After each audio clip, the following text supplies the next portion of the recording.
کہ بارگاہ رب سے ارشاد ہوا کہ اے عیسیٰ تیرا ٹھکانہ میری رحمت ہے. اے عیسیٰ، اس سے بڑھ کر اور پناہ کیا چاہیے؟ اے عیسیٰ تیرا ٹھکانہ میری رحمت ہے. اور صرف یہی نہیں، آگے بھی ارشاد ہوتا ہے اے عیسیٰ میں کل قیامت کے دن اپنے دست قدرت سے پیدا کردہ 100 حوروں سے کلام کروں. حضرت عیسیٰ کو اللہ تعالیٰ نواز رہا ہے. اے عیسیٰ تیرا ٹھکانہ میری رحمت ہے. دیکھو وہ خیمے میں گئے تو عورت کی بات ہوتا ہے، پہاڑ کے گار میں بارش سے بچنے کے لیے گئے تو وہاں شیر تھے، واپس آ گئے تو عرض کرنے لگے مولا سب کا ٹھکانہ تو نے بنایا ہے، مولا میرا کوئی ٹھکانہ نہیں. تو مولا نواز رہا ہے اے عیسیٰ تیرا ٹھکانہ میری رحمت ہے. اور اے عیسیٰ سن، کل قیامت کے دن میں اپنے دست قدرت سے پیدا کردہ 100 حوروں سے تیرا عبد کراؤں گا. اور اے عیسیٰ تیری دعوت ولیمہ 4000 برس تک چلے گی. چھوٹی بات ہے.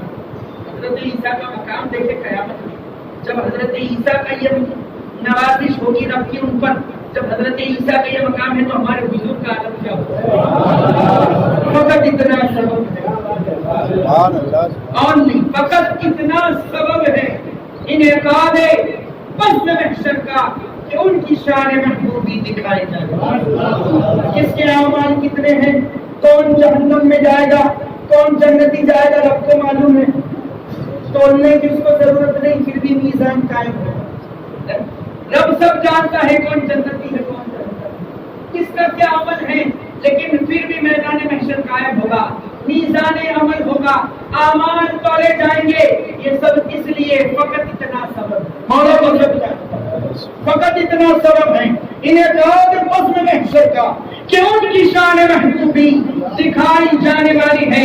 حضرت گرامی تو حضرت عیسیٰ کو حضرت عیسیٰ سے رب فرما رہا ہے اے عیسیٰ تیری دعوت ولیمہ 4000 برس تک چلے گی. اور ہاں یہ بھی بہت بڑی بات مولا فرماتا ہے سن، 4000 برس کا ہر دن دنیا کی زندگی کے برابر ہوگا. دنیا کتنی بڑی، کب اسٹارٹ اپ ہے، کب رہیں گے ہم بڑی ماں، ہر دن دنیا کی زندگی کے برابر. حضرت عیسیٰ کا یہ مقام میدان محشر، میدان قیامت میں، آخرت میں ہوگا. حضور کی کیا شان، سرکار کی کیا شان ہوگی. اے عیسیٰ کل قیامت میں اپنے دست قدرت سے پیدا کرنا 100 حوروں سے میں تیرا عبد کراؤں گا. اور تیری دعوت ولیمہ 4000 برس تک چلے گی. اور 4000 برس کا ہر دن دنیا کی زندگی کے برابر ہوگا. اور اے عیسیٰ سن، اے عیسیٰ ندا کرنے والا تیرے فرمان سے ندا کرے گا.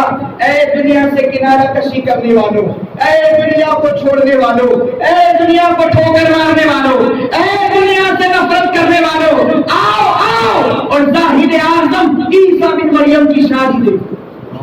آؤ آؤ زاہد اعظم اور عیسیٰ بن مریم کی شادی دیکھو. سوچنے والی غور کرنے والی بات ہے. حضرت عیسیٰ کی دعوت ولیمہ 4000 برس تک چلے گی، جس میں 4000 برس کا ہر دن دنیا کی زندگی کے برابر ہوگا. اور اس دعوت ولیمہ میں انویٹیشن اسی کو ہے جس نے دنیا کو چھوڑا. اس دعوت ولیمہ میں انویٹیشن اسی کو ہے جس نے دنیا کو چھوڑا ہوگا. اس دعوت ولیمہ میں اسی کو بلایا جائے گا جس نے دنیا سے نفرت کی ہوگی، جو آخرت کی طرف دنیا کو چھوڑ کے آ گیا ہوگا. تو جانا ہے نا اس ولیمہ میں، جانا ہے نا ہم سب کو اس ولیمہ میں جو 4000 برس تک چلنے والا ہے. تو اگر اس ولیمہ میں جانا ہے، چھوڑو دنیا کو، آؤ آخرت کی، چھوڑو دنیا کو اور آؤ آخرت کی طرف. دنیا کو چھوڑ کر دنیا سے اکیلے ہو جاؤ، کیونکہ دنیا میں تم اکیلے ہی آئے تھے اور اکیلے ہی جاؤ، اکیلے ہی جاؤ گے بھائی. مولا علی فرماتے ہیں کہ بندہ دنیا ہی دنیا کر رہا ہے، دنیا ہی میں رچا پڑا ہے. بندہ دنیا کر رہا ہے، دنیا ہی میں رچا پسا ہے، اور اس کو معلوم بھی نہیں کہ مارکیٹ میں اس کا کفن آ گیا. ہمارے مرنے سے پہلے دکان پر ہمارا کفن پہنچتا ہے. آج بھی کی وہ رات ہے کہ ملک الموت کو آج وہ لسٹ مل جائے گا. شب برات ہی کی رات میں ملک الموت حضرت اسرائیل کو وہ لسٹ ملتا ہے کہ اگلے شعبان تک، اگلی 15ویں شعبان تک کس کی روح کھینچ نہ جانے کس کا نام ہے. کتنوں کا پتا نہیں کس کا کفن آ گیا، کیونکہ کوئی کفن ریپیٹ تو نہیں ہوتا نا.